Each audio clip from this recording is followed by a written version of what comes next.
Welcome back to Dow Twang. I'm Dave.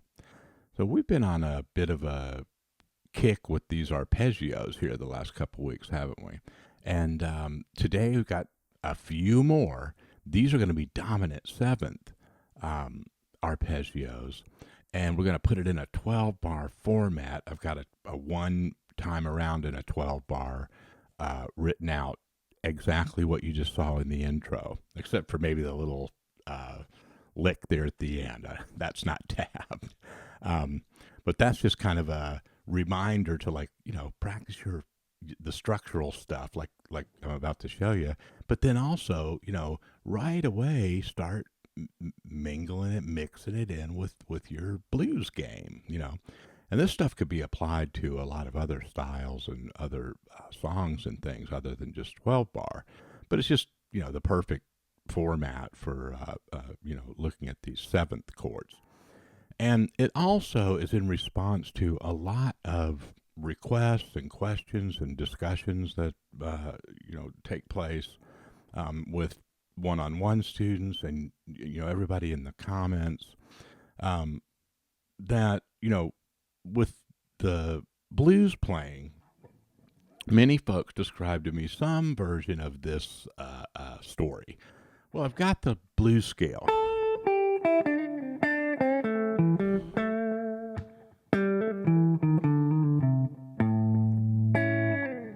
And that's going pretty well, and I can move into other positions.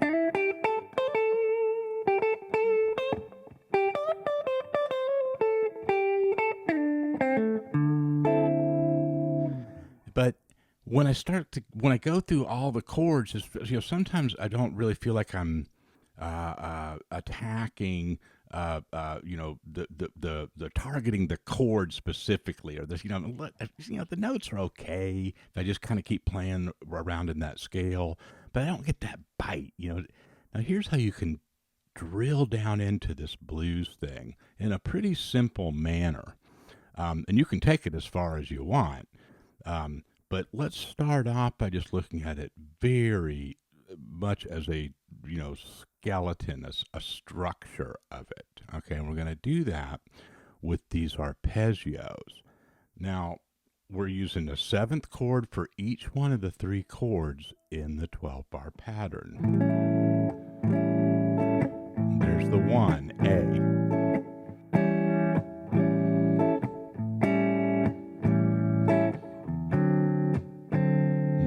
D7, back to the A, and then you know how it goes.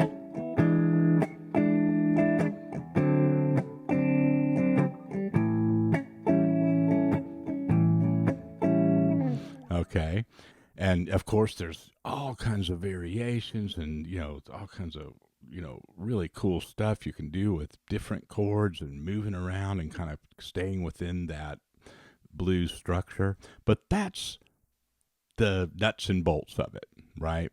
So let's stick with that. Now, the first thing here, I've got that tabbed out just like the intro that you just saw, okay?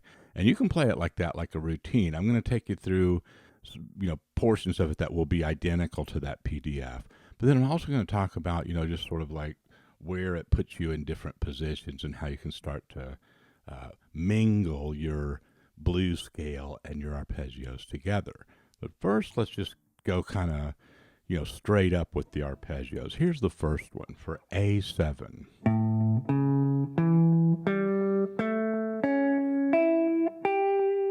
Okay.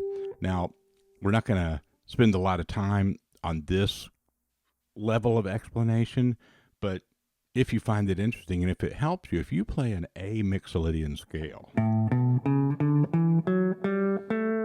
and you could do that for any of these chords, actually, using the different roots, and you pick every other note out of there,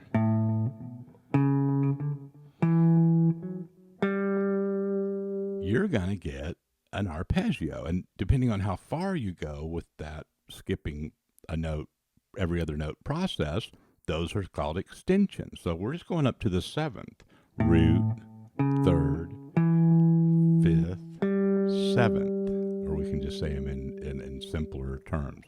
1, 3, 5, flat 7. Sorry, that's important. It's a flat 7, right? It's Mixolydian. It's a dominant 7th chord. Root 2 doors down.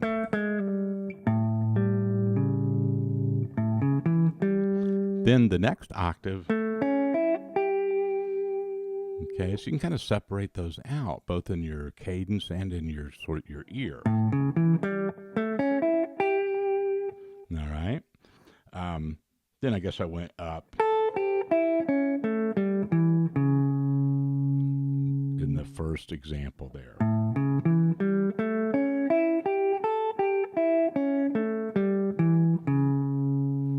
Okay. Now, since it holds, in some blues patterns, you jump up to the 4, kind of in that second measure or whatever. We're not doing that here. That's why that A lasts for, all 4 measures there in the tab. So the next one, I take that same process, but I skip over and I take it to the next step, which is the 9. But remember, I'm still going every other note in Mixolydian. Okay, so this one has a slight direction change. Then I play just a 1, 3, 5 triad there. So it's 1, 3, 5, flat 7, 9, root 3rd, 5th. Sorry about that. Yeah, it'd probably help you better if I just didn't sing, right? But then I'm going to go right on up and come down like I did in that first one, okay? And that's, kind of a nice little neighborhood to be in when it's time to go to the 4 chord, because I can just go, I'm kind of right there, right? And I do the same thing, but now it's like I'm using a D Mixolydian every other note.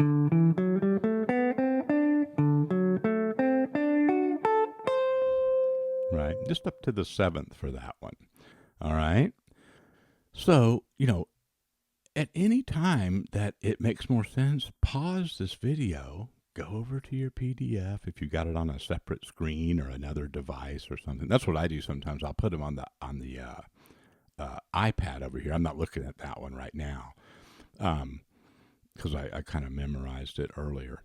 But like if I'm studying something and I can get the PDF from somebody's Google Drive or off the internet or something, I'll set it up separately so I can kind of look right at it and then back at the video. So far we've got something like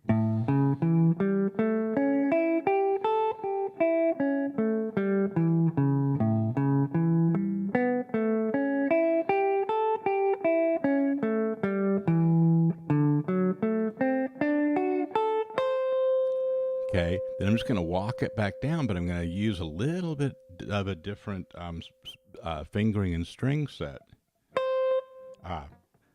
Hard to turn it to start it from right there. Let me start it down here.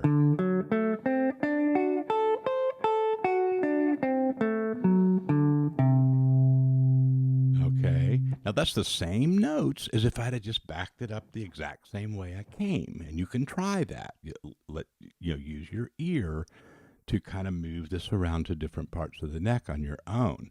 What I'm showing you is just the starter for all sorts of things that you could investigate on your own with this.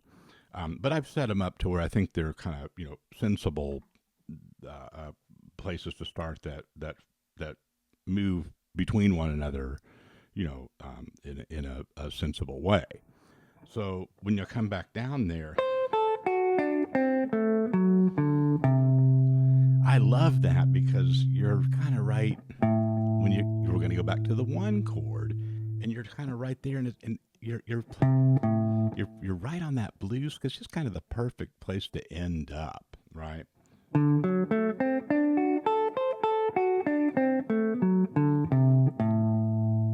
Right on the downbeat. And this time, same thing, same notes as it's a seventh arpeggio. I only used the ninth in that one, just to kind of agitate everybody, I guess. And just to show you how you can keep going with that process of skipping notes from the scale. But now this time I'm going to go.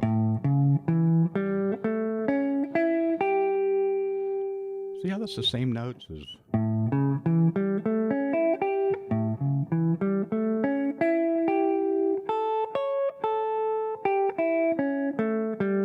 Then kind of back down the way we went before. And now I like that. I changed it. I made it come down that way so that I'd be right there for that E. Those are seventh arpeggios. 1, 3, 5, flat 7. Then I just move positions down to the D.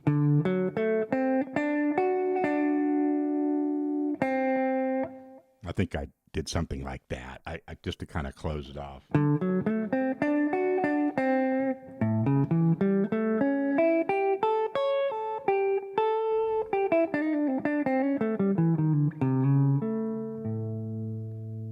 Okay. So that's, kind of working through it there, right?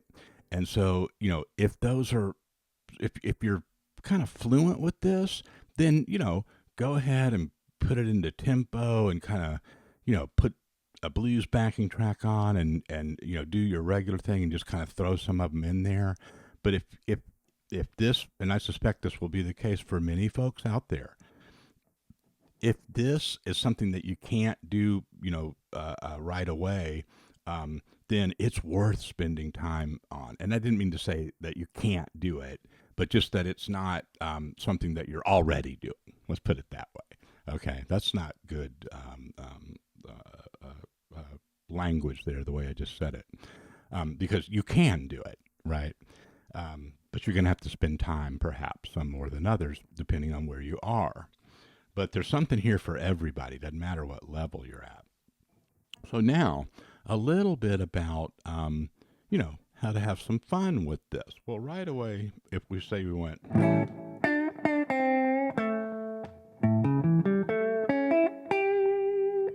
Okay, let's try that again. I just did a.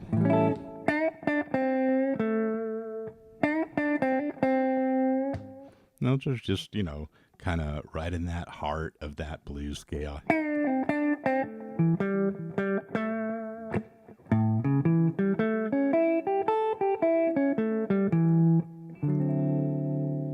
And here's where it really is fun, is because you have to kind of back up and, it's kind of like, I guess, when you're kind of, building something and you got to kind of, estimate, you don't want to cut it too short, but you better leave it too long than too short, but you have to kind of incrementally adjust it. It's sort of like that. You have to kind of work through it and say, like, well, where would I turn around and switch directions so that when I come down, it'll land on the downbeat of that next chord, right? And so this, it don't let it be something tedious where you have to always have, a map or a tab to follow for that. Once you get these sequences under your fingers, work all that stuff out. That's you, honing your own style and your own sense of how you time things. That's really important. And if you're true to that process with yourself, you'll end up sounding a lot better than if you just try to copy everybody's timing, right? You can do that to some extent, it'll help. But, trust your own intuitions. So say I went.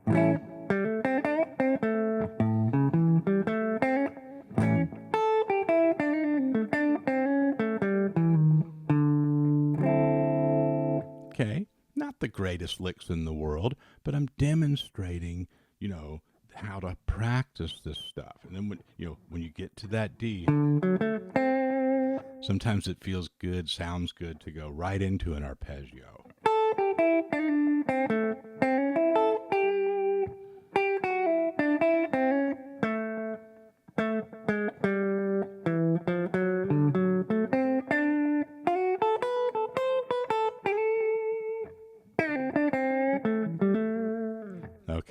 So see, it's not fluent. I'm not playing licks that I already know. I'm, you know, sharing the idea, and then I'm trying to do what I'm asking you to do. Right? It's not always that easy, you know. Um, so and you just go through your blues like that. Don't worry about the metronome or any of that stuff right now. Just right.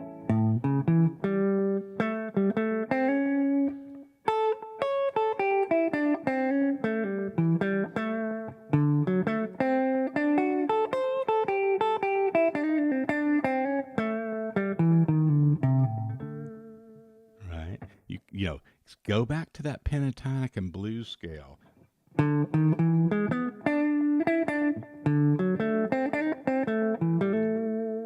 There's a nice one.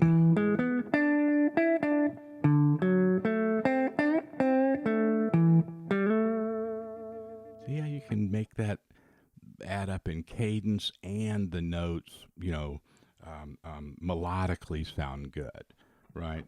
So a lot of times, some of the breakdown that people describe to me is when they're going to the 5 and the 4. It just kind of, playing the scale sort of arbitrarily. It really gets thin in there.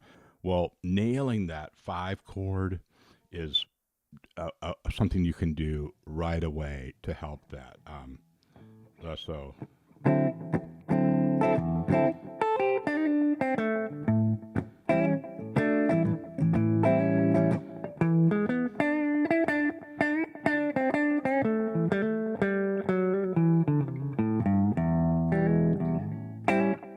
Right, that so you have something, already laid out that you can go to. Don't be afraid to do this exact same thing sometimes on the D, on the 4 chord. I'm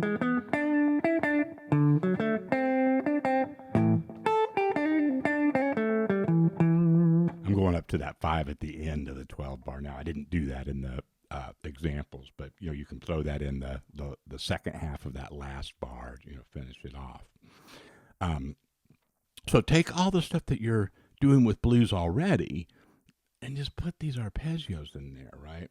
One thing that I did want to mention, kind of theory-wise, and I don't want to hang you up here because if you're warmed up now, just skip this part, go start jamming or something, right? But I did want to mention this. When you go to the 4, that note right there is the flat 7th of that D, that 4 chord, is the minor third. Minor pentatonic. So as a sort of rule of thumb, you can't go wrong if in your 12 bar if you play some major pentatonic stuff. And it's going to be major if you're using these arpeggios because that major third's in that A.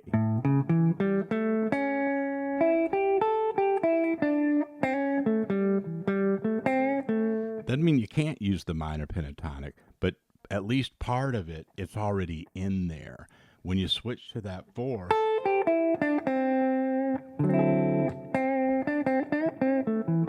it's built into it. When you use this method,